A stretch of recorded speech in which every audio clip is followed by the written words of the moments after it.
John was a passionate person. He was very passionate about everything that he was involved in, from his geomorphology work to understanding ecology to his family. And that was one of the things that I loved most about him. You knew that if John was involved, he was going in 110% and he was passionate about it.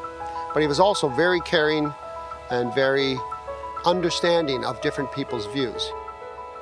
I met John in the early 90s through a project called the Watershed Report Card, where we were trying to develop a citizen science tool for managing watersheds. And it became abundantly clear very early on that John's ideas were going to dominate our whole process because he was so passionate about geomorphology, and we thought that there was a way that we could transfer this knowledge about geomorphology and its importance in the watershed to the average citizen. At the time, watershed planning was becoming a new way of doing business in the province, and we realized that, first of all, we didn't really understand how that would be employed, and secondly, we needed to figure out a way to engage citizens so that they also embrace this idea of watershed management. And it was totally unique, at least in North America, and I believe also around the world, as a way of learning about watersheds.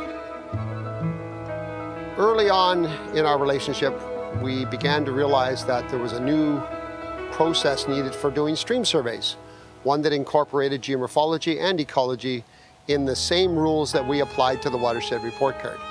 And so John and I worked on the Ontario Stream Assessment Protocol, and his ideas became some of the foundation of the OSAP protocol. It is based on geomorphology, and we integrate many of John's ideas throughout many of the modules. So he had a significant contribution to the Ontario Stream Assessment Protocol.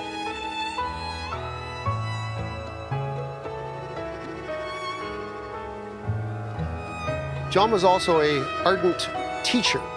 He taught everyone he worked with, including me, about geomorphology. But more importantly, we actually put together several courses during which John would be a prominent teacher. And John was always at the forefront of transferring his knowledge as much as possible to individuals, whether it was through courses or through mentoring.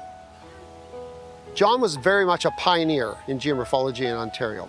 In fact, when I first met him, as far as I know, there weren't any other geomorphologists working in the field.